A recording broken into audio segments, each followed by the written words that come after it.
Today's Degrassi storyline is really memorable for me because it was the first episode I saw where they had one of those viewer discretion advised warnings before it started. Like, this episode contains sensitive subject matter, parental advisory warning, blah, blah, blah. And it just looked so serious to me, like, I swear to God. I actually went to my mom and asked her permission to watch this episode. I was only like 10 at the time, okay? Never had a period in my life. Like, for all I knew, Emma was about to get eaten alive by some big violent tampon or something. And so I asked my mom permission, and at first she was like a little concerned. Like, what the hell is on that show you've been watching for the past month? And then when I explained that it was just about a girl getting her first period at school, my mom was like, "What? That's it? I don't care if you watch that girl menstruate and panic about it. Knock yourself out."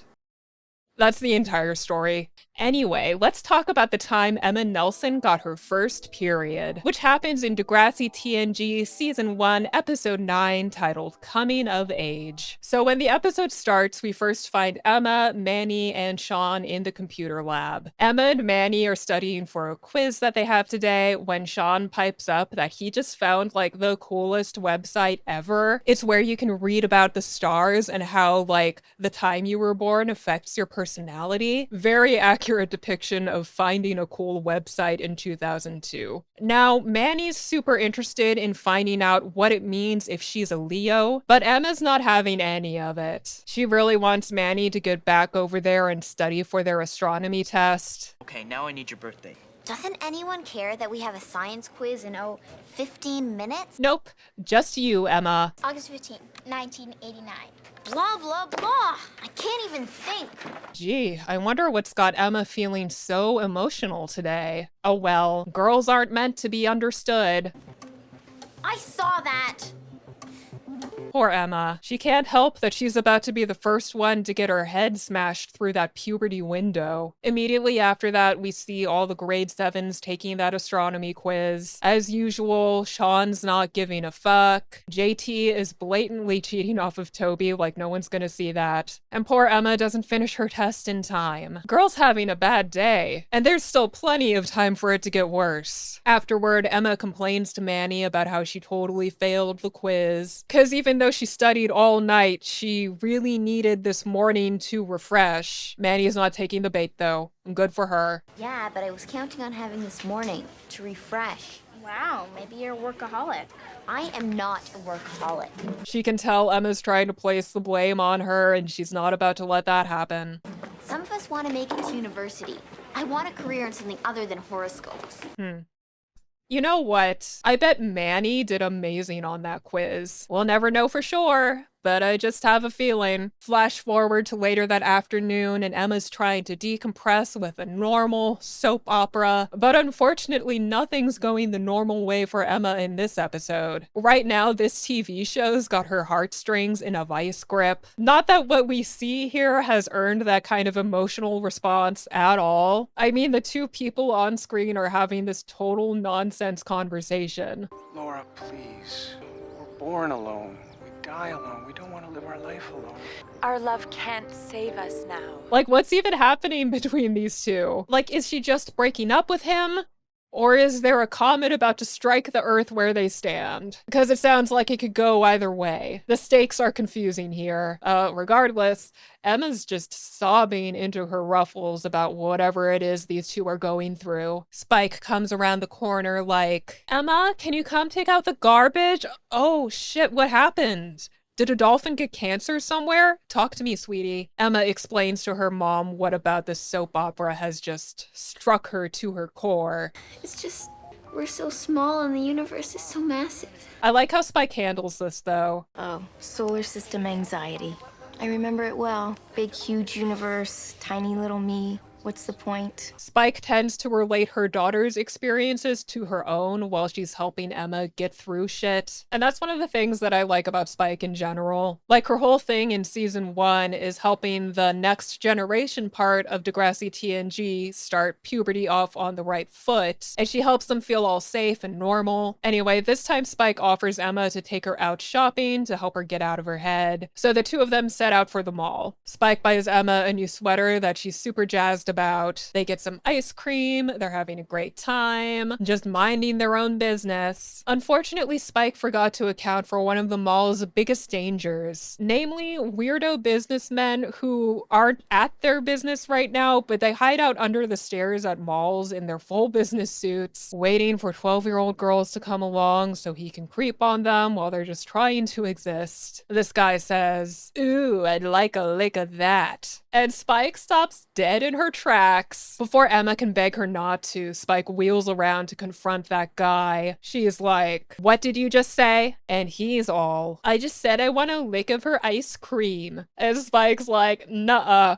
Try again. We weren't born yesterday." Then Spike lectures the guy for harassing her and her daughter and making them feel unsafe. And she's loud about it. You can see the extras in the background turning to look, and the creep gets more and more flustered till he has to run away like a little bitch. Good on ya, Spike. And Emma's like, "Can we please go home before I die from embarrassment?" Oh, Emma. You don't know it yet, but you're gonna grow into that exact kind of confrontational energy when you're older. Just you wait. Then Spike tells Emma she should never let anybody make her feel ashamed for being female. The next day at school, our grade 7 gang is... they're kind of leaning back on a bench out front and sunning their faces together. Sure, why not? They're talking to Toby about this conversation he had with Jimmy and the episode's other plotline.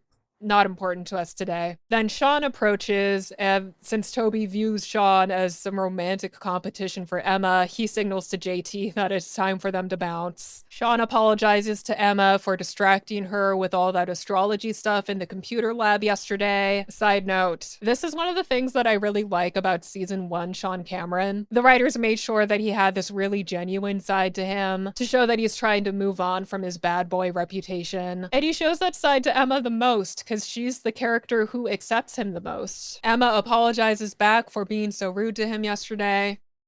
I think Manny might like a little apology too, but whatever. Emma's even like, "Maybe you could even do my horoscope before class today, Sean." Like, now she's interested. Sean's like, "Yeah, that sounds great." So Emma gets up to go to the computer lab with him, but then Manny gets one look at the back of Emma's skirt and she just yanks that girl right back down. The music at this part is so funny.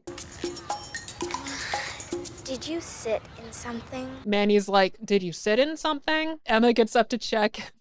Just look at her face. The grade 7s were so funny back then, for real. This makes me so nostalgic. Sean's all, "Hey, you coming?" And Emma's like, you know what? There's no way we're gonna get through that entire horoscope before class starts. You should just leave without me. Really, I'll see you in class. Go on, get." Sean gives one of those, "Man, girls are a mystery" kind of looks, and he goes on his way. And then Manny's like, "Okay, Emma, don't panic. I'll get you out of this somehow." And somehow turns out to be Manny pressing a folder against Emma's butt, and the two of them awkwardly side shuffle and dance up the stairs to get inside. Good job, girls. I don't think anyone noticed. And it just gets even better with the trauma walk down the hallway. Also, by the time they hit the front door, it finally hits Manny that Emma's just become a woman. So now at least she's excited about this. She's like, "We have to celebrate, Emma.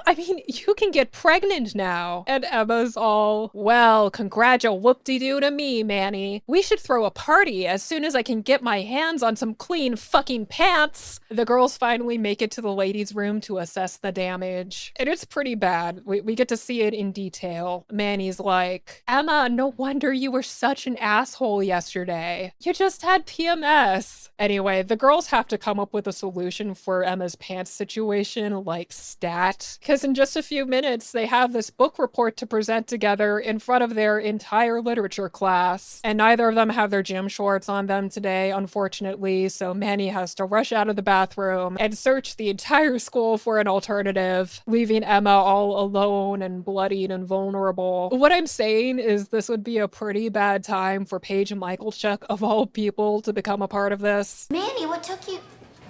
Wow, little Miss saved the world skipping a class. Whoops. Of course, Paige zeroes right in on that massive stain. She has to poke fun at Emma for wearing light colors during her period, prompting Emma to blurt out that, hey, it's her first one ever, so leave her alone, which triggers Paige's empathy switch, luckily. She reels in that Queen Bee act for a couple minutes so she can give Emma some big sister energy and help her get through this. She hands Emma her first pad ever, and Paige tries to encourage Emma, like, from experience, everything's gonna be okay. Like, look on the bright side. Now you're gonna get boobs, which is every girl's dream, right? Fun fact, it wasn't this one's. Emma's like, I'm not ready for boobs either, okay? I still feel like a kid. And Paige is all, don't overthink it, Emma. You're still a kid. You're just a kid with a mini pad. Which, compared to Manny's earlier declaration that Emma's like, oh my god, a woman now, is definitely more along the lines of what Emma needs to hear while she's going through this. Because getting your first period as a girl is just freaky like that, okay? Because all of a sudden, your body is now running on this cycle that you have to keep track of. You are bleeding uncontrollably for days at a time. You've got this internal organ, apparently, that you've never even been conscious of before, but all of a sudden it hurts so much you can't even stand. And on top of all that, you have to pretend that none of this stuff is even happening to you, because all the boys will get queasy if you dare to talk openly about it. It's such a massive adjustment for like a 11, 12, 13-year-old girl to go through. And I don't think nearly enough people appreciate that, even in the year 2025. Like, the girl who just got her period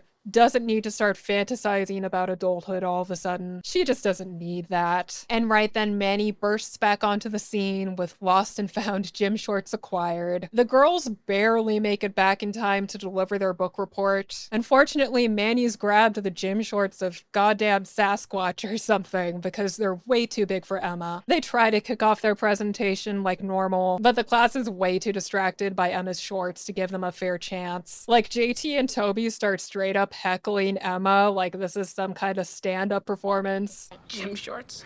Yo, Puff Emma's in the house. I mean, I guess from their perspective, Emma just changed her shorts for no goddamn reason, and now she's facing the consequences. At that point, Emma's had enough, and she taps into that feminist energy that Spike imbued her with the other day. She asks JT what his problem is.